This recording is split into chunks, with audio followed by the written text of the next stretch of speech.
She tore into the janitor in front of Heatstomers, mocking him for being a disgrace to the brand, completely unaware that he was the new owner, watching everything. Raymond Ellis parked his pickup across the street from McAllister Motors just before 7:30 a.m. It was still early enough that the parking lot was mostly empty, save for a few employees who liked to clock in ahead of schedule. He sat in the driver's seat a minute longer, staring through the windshield at the glassy facade of the dealership. The sun hadn't fully risen yet, but the fluorescent showroom lights inside were already beaming. He exhaled, grabbed his mop bucket and duffel bag from the passenger side, and stepped out. Khaki work pants, black non-slip shoes, and a blue maintenance shirt with a stitched name tag that read Ray across the chest. He looked like any other janitor in any other city. But Raymond wasn't just any janitor. Not today. Just 3 weeks earlier, he'd finalized the purchase of McAllister Motors through an LLC under his holding company. After nearly 30 years in automotive sales, franchising, and commercial real estate, Raymond had decided to revisit the industry that first gave him a shot. But this time, it would be on his terms. And before signing off on any staff changes or structural shifts, he wanted to understand the place firsthand, unfiltered. A few employees nodded at him as he walked in through the back. Polite but distant. The usual treatment for people in coveralls. Inside, the dealership was already humming, salespeople unlocking cabinets, front desk staff reviewing the schedule. A big delivery of SUVs had come in the night before. Still, no one really noticed Raymond.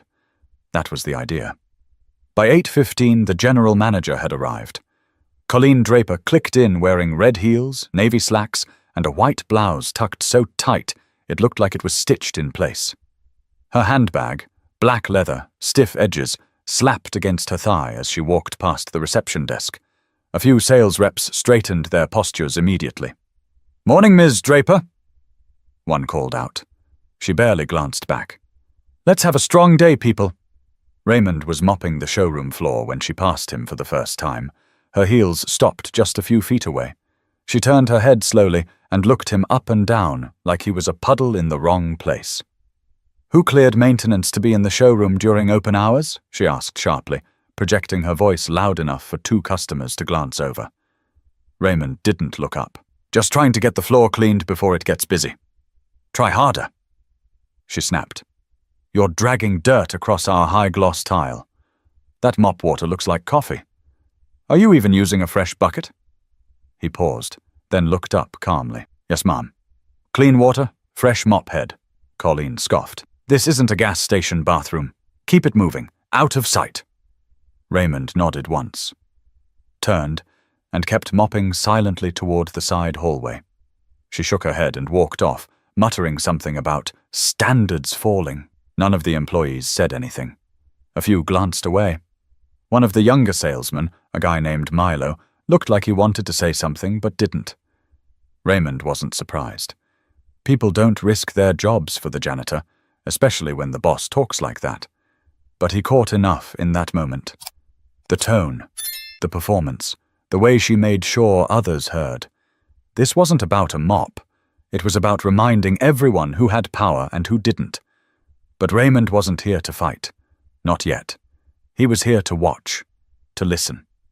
And Colleen had just introduced herself more clearly than any resume ever could. It didn't take long for Colleen Draper to find her next opportunity. Late that afternoon, just before the lunchtime lull, the dealership was unusually busy. A couple was test driving a new SUV. A young family was seated at the finance desk. An older man stood by the coffee station flipping through brochures. The showroom floor had the faint sound of upbeat pop music playing through the speakers, and Colleen was at her usual post, center stage near the reception desk, keeping everything and everyone in her line of sight. Raymond was wiping down a display stand in a far corner, trying to keep his presence low-key. His posture was slow, deliberate.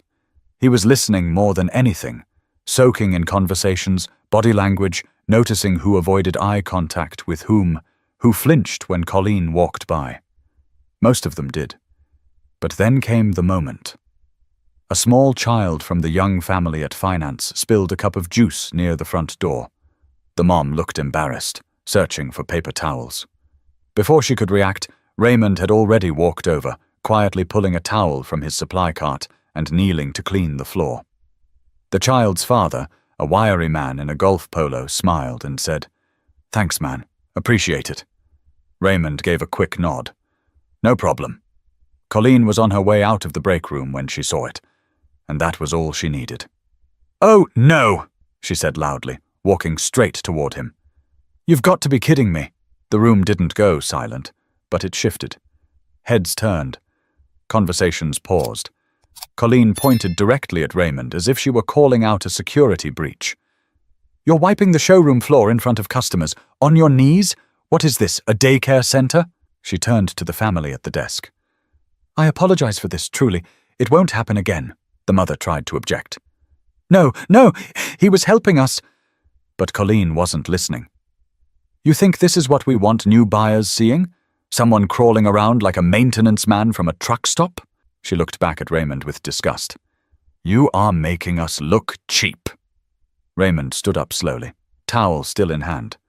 He didn't say a word, just looked at her. She shook her head in disbelief. "Do you even know how much these cars cost?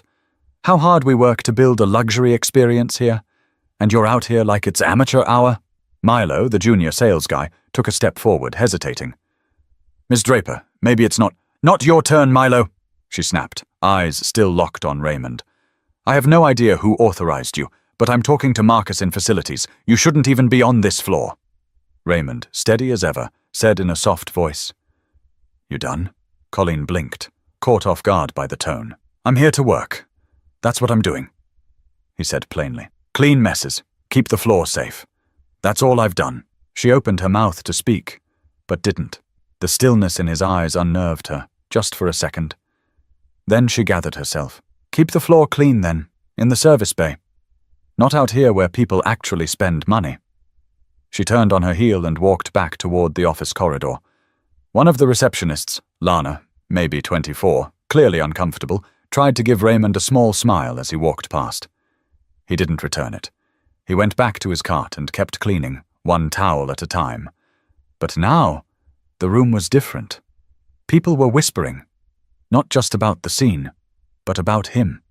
The way he stood there, the way he didn't argue.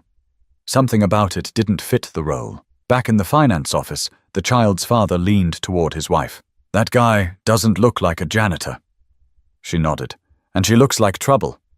But Colleen didn't care who was watching. She had made her point.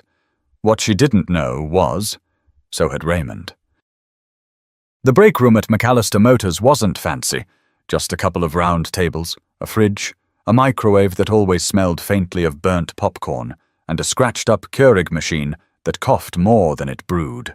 Around 1:45 that afternoon, a few employees were catching their breath between shifts, taking bites out of sandwiches and scrolling their phones. Lana, the front desk receptionist, sat next to Milo, the young salesman who hadn't said a word since Colleen's outburst earlier.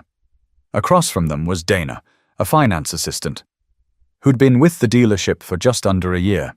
She was blunt and didn't sugarcoat much. The kind of woman who always had gum and knew everyone's business. "You saw what happened, right?"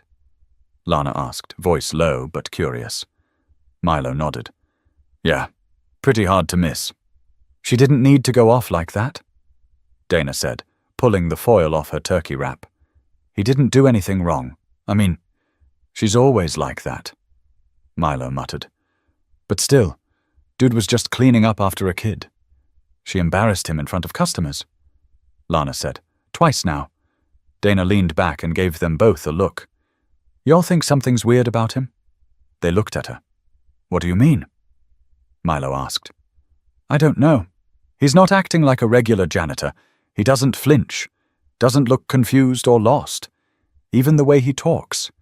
It's calm, like he's watching us." Lana hesitated. "You think he's like corporate?" Dana raised her eyebrows. "Wouldn't be the first time someone came in under disguise to see how people act. My cousin works at a resort in Naples.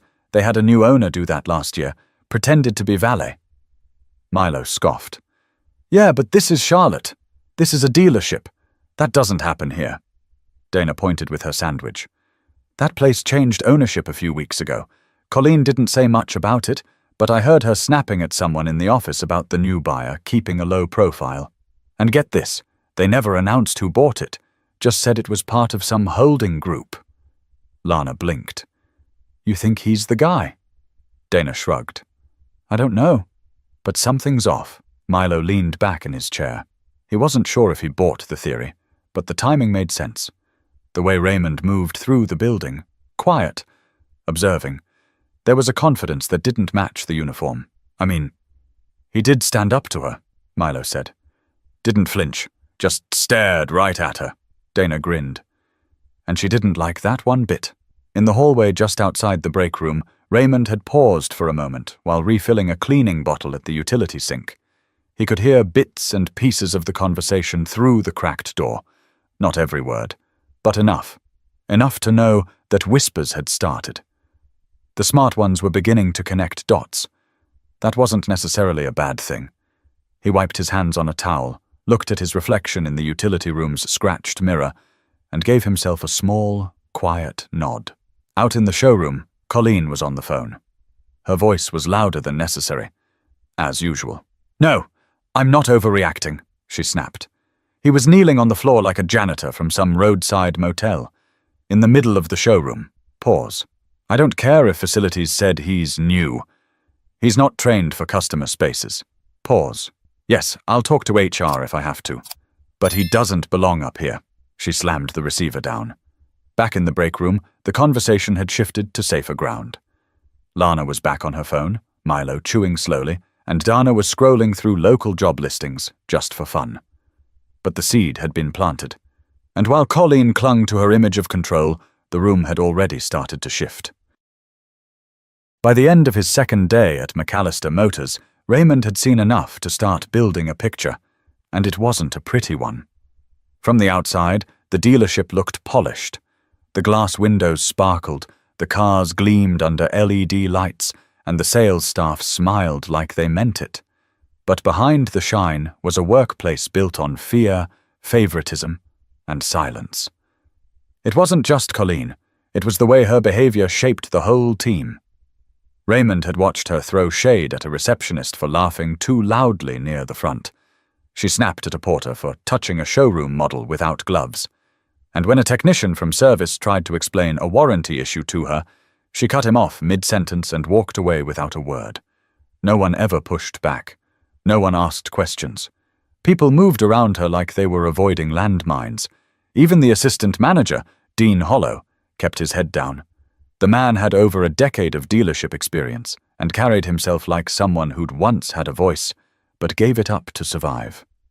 Raymond noticed how Dean would quietly fix problems behind Colleen's back, smoothing over things she messed up without ever taking credit. Raymond approached him once during a slow hour. "You been here long?" he asked, cleaning the edge of the window where a fingerprint smudged the glass. Dean didn't look up. "Almost 7 years. Seems like you run a tight operation." Dean gave a faint chuckle. "Not my operation." Raymond tilted his head.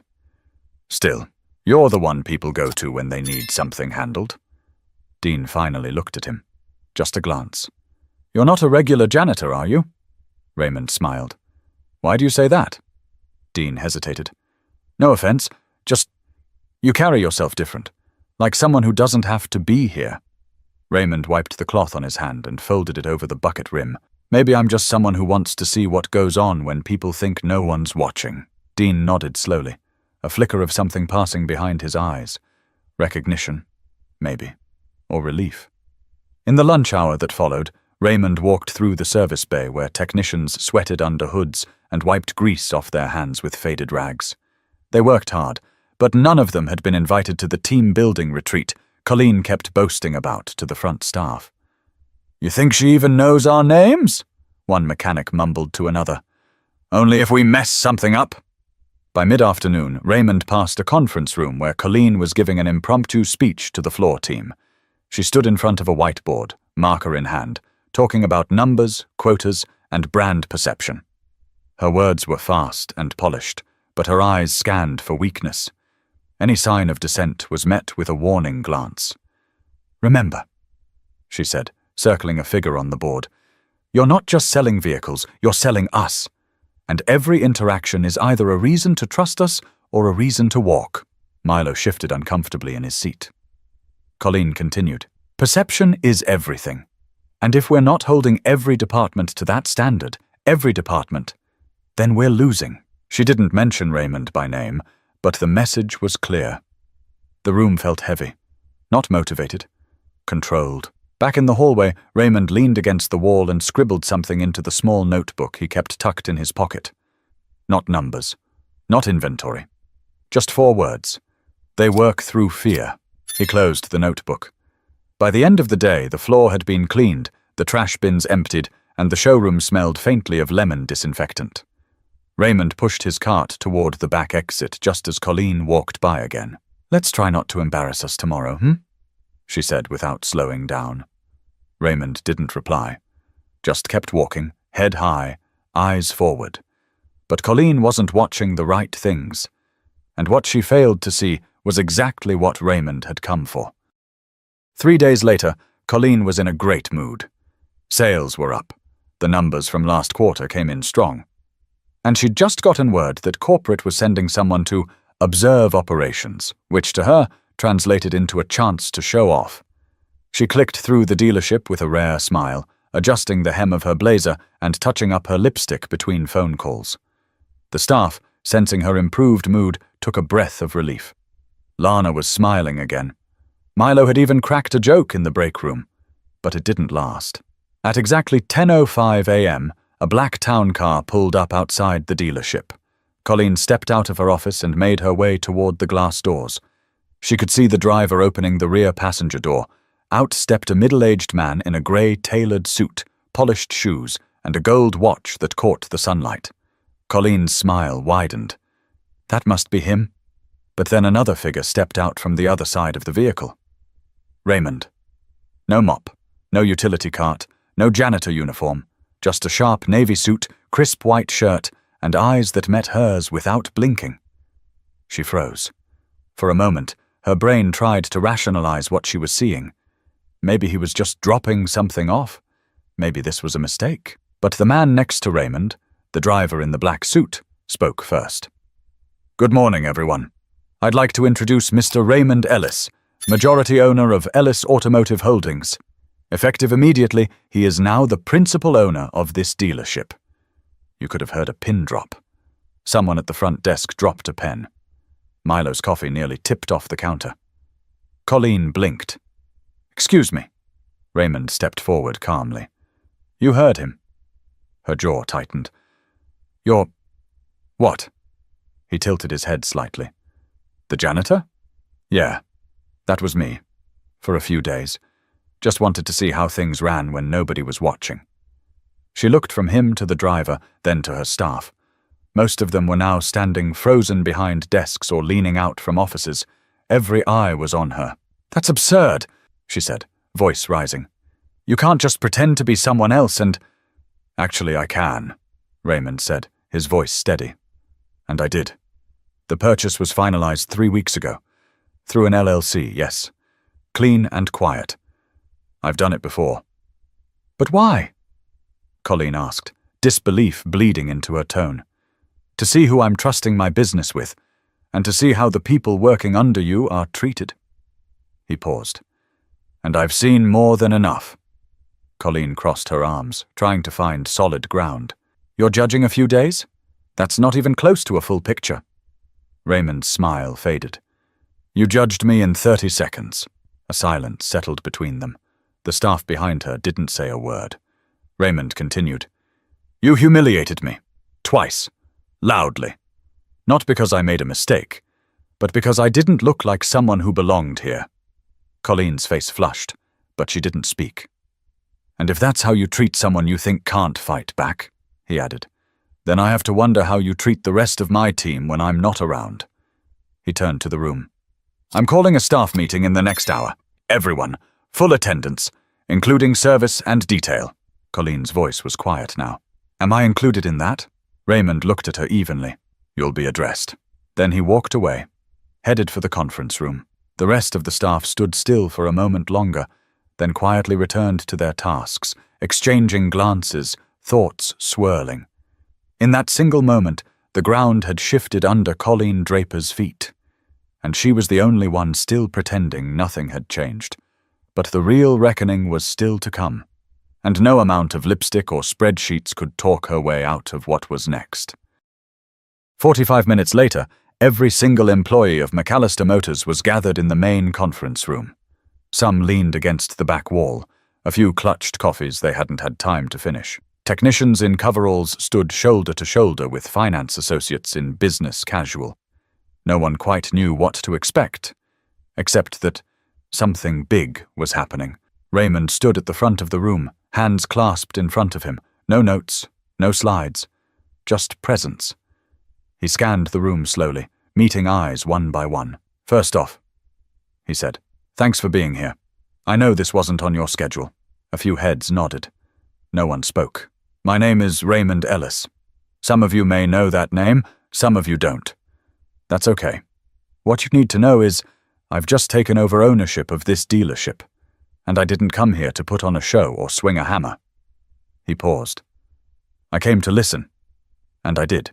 There was a ripple of quiet movement in the room, people shifting, glancing sideways. Raymond continued, "I spent a few days here doing the quiet work, mopping floors, taking out trash, listening to the conversations that happen when people think they're not being watched." His eyes landed briefly on Colleen, who stood stiffly near the corner of the room, arms folded tightly, jaw clenched. What I heard, what I saw, told me a lot about this place, about who carries weight, about who feels safe speaking up, and who doesn't. He let the silence hang there. I saw employees walking on eggshells, not because of pressure to perform, but because of fear. Fear of being singled out, dismissed, or humiliated. That's not how you build trust. That's how you drain it. Milo glanced toward Lana. Her arms were crossed, eyes fixed on the floor. Raymond took a step forward. "And I get it. You all need jobs. You've got families, bills, responsibilities. You put your head down and do the work because that's how you survive. But you shouldn't have to survive your workplace." Someone near the back let out a breath they didn't realize they were holding. "I'm not here to play hero," Raymond added. "But I will be making changes. The way this place has been run doesn't match what I stand for, and it certainly doesn't match what I expect from leadership." Now his gaze returned to Colleen. "Miss Draper." She looked up, shoulders tight. "You've been running this dealership for how long?" 5 years, she said, her voice steady but cold. "You've brought in profit, no question. I've seen the numbers. But profit without people means nothing to me. And if your leadership style relies on control through shame, then we've got a problem." A visible shift happened in the room. Someone near the front gave the faintest nod. A whisper moved across the back wall. Colleen opened her mouth. "I've done what I thought was best." "I'm not here to debate," Raymond said, cutting her off politely but firmly. "I'm telling you that your approach doesn't fit here anymore. I'll be reviewing all leadership positions over the next 2 weeks. That includes yours." Her mouth tightened, but she didn't speak again. Raymond turned back to the group. "This place is about to change, starting with transparency, fairness, real communication. If you have ideas, concerns, issues, I want to hear them, not through someone else, directly. I'll be setting up time to meet with every department." A tech near the back crossed his arm, eyes narrowed, not in defiance, but in hope. Raymond let the silence settle again. "This isn't about revenge, it's about respect. And that goes both ways." He gave a small nod. Meetings done. One by one, people filed out. No one rushed, no one said much. But something had shifted again. This time, for real. Shoulders were looser. Heads were higher. Colleen remained in the corner, staring straight ahead. Raymond didn't look at her again. But she knew. She knew this wasn't just about a job. It was about being seen. And now, she couldn't hide behind her title anymore. The next morning, McAllister Motors was quieter than usual, not in the way that meant fewer customers or slower sales, but in a different, heavier kind of silence. People walked into work like they were unsure of where they stood. Some exchanged glances, others kept their heads down. Even Colleen, who usually strutted through the building with the certainty of someone untouchable, walked with slower steps and tighter lips. Raymond had arrived earlier than everyone again. This time, though, he wasn't pushing a mop bucket. He was in the upstairs office suite, the one reserved for ownership, settling into the space that had sat empty for weeks. The door now had a simple plaque that read, R. Ellis. Around 10 a.m. he called for Colleen. She came up with her arms folded and her mouth drawn into a neutral line. She didn't sit until he motioned. "This isn't a courtroom," he said. "You can breathe." She gave a short laugh, dry and bitter. "I suppose you want my resignation?" "No," he said simply. "I want the truth." That stopped her. "I want to know how things got this way. How you convinced yourself that fear would lead to excellence." Colleen sat back. Her voice came slower now, more human. "When I first got here, this place was chaos. Sales were flat. Morale was non-existent. Everyone was too casual. I brought in structure, control, and it worked. We became the top-performing branch in the state. But at what cost?" Raymond asked. She didn't answer. "You humiliated your staff. You turned leadership into a performance," he continued. "You confused discipline with dominance, and that made people afraid to speak. That's not leadership, Colleen. That's insecurity dressed up in authority." "I was trying to keep things tight," she said. "Keep people focused." "You kept them silent," he corrected, "and they still performed, but not because of you. In spite of you." Colleen's face twitched at that. Raymond leaned back, folding his hands. "You're smart, you're capable, and clearly you know how to move numbers. But what you lack is emotional discipline. That matters more than you think." "So what happens now?" she asked. "You're being placed on leave," he said. "Effective immediately. Paid for now. HR will schedule your exit review. You can apply for a position again in 6 months, elsewhere. But here, it's done." She stared at him.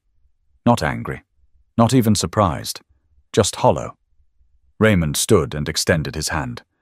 She looked at it, then shook it without a word. On her way out, she passed Dean, who was waiting just outside the office. He gave her a look, not smug, not pitying, just firm. Then walked in after she left. Raymond nodded toward the chair.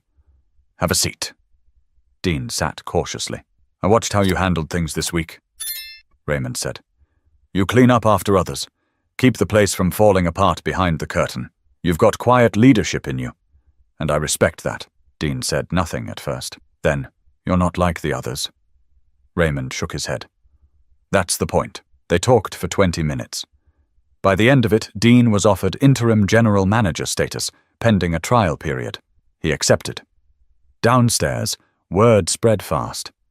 By lunchtime, most of the staff knew Colleen was out, but no one celebrated out loud. It wasn't that kind of place yet. What they did feel was a kind of breath, an inhale they hadn't taken in years. In the service bay, 2 techs bumped fists quietly. In the showroom, Milo cracked a small smile. "Told you he wasn't just a janitor." Lana whispered to Dana, "This might actually turn out okay." But Raymond wasn't interested in making anyone comfortable. Not yet. First came cleanup, then came trust, and that was going to take more than a new name on the door. 2 weeks later, things at McAllister Motors looked the same on the surface. Same logo out front, same rows of gleaming sedans. But inside, there was a new rhythm. Not perfect, not polished, but honest.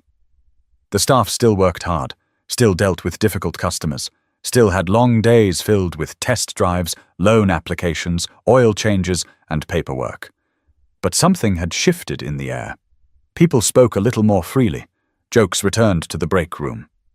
Even the receptionist stopped glancing over her shoulder every time she laughed. Raymond had made a point to meet with each department, individually, then together. Not in conference rooms with cold air conditioning and rigid agendas, but in workspaces with sleeves rolled up and phones turned off. He didn't lecture. He listened, asked questions, took notes. Sometimes he just stood there with his hands in his pockets, watching how people spoke to one another. And slowly, the walls began to come down. On a Friday afternoon, as the week wound down and most employees were gathering near the back lot for an informal cookout organized by Dean, Raymond stepped up onto a small pallet stacked with boxes to address the group. No mic, no formality. "All right, everybody," he said, raising his voice just enough. "Just a few words before the burgers are gone." Laughter rolled through the crowd. He scanned the faces in front of him. Some were still unsure, some already hopeful. A few looked downright relieved. "I bought this dealership because I believe places like this matter. Not because they sell cars, but because they run on people. People who show up early, stay late, solve problems, and make customers feel seen. That doesn't happen just because someone's good at their job. It happens when people feel respected." He paused, letting that word settle. "And that goes both ways. From top to bottom. From management to maintenance. If respect isn't the foundation, the whole thing cracks." Heads nodded around him. Even the service guys, who rarely spoke up, looked his way. "I'm not perfect. I'll miss things. But I promise I won't stop listening. If something's broken, bring it to me. If you've got a better way of doing things, speak up. You don't need a title to have ideas." Lana glanced at Milo, who smiled just a little. Raymond looked around again, then added, "One last thing. The uniform doesn't matter. What you drive doesn't matter. How many zeros are in your account doesn't matter. The way you treat people, that's what matters." A quiet came over the crowd. Not forced, just real. Dean stepped forward, clapping once. Others followed. Then the sound grew. Not roaring applause, just steady, sincere. As people returned to their food and conversations, Raymond stepped down from the pallet. Dana from finance walked over and handed him a soda. "I gotta say," she said, "I didn't think I'd see this place turn around." Raymond smiled. "We're not there yet. But we're pointed in the right direction." He nodded. "That's a start." A few feet away, Milo approached him, a little hesitant. "Mr. Ellis, I just wanted to say thanks. Not just for, what happened, but for giving us a shot to be heard." Raymond gave a small smile. "It's Raymond, and you don't need to thank me for something you should have had all along." They shook hands.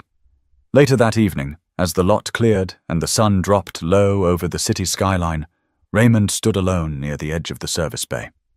The mop bucket he once pushed sat tucked in a corner, just where he left it that first day. He looked at it a moment, then turned and walked away. Because respect isn't given once. It's earned again and again, in the small choices. And sometimes the biggest lesson doesn't come from power. It comes from staying quiet long enough to hear what others never say out loud. If this story meant something to you, take a second to think about how you treat the people around you, especially the ones you overlook. And if you believe respect still matters, don't forget to subscribe for more stories that dig deeper than appearances.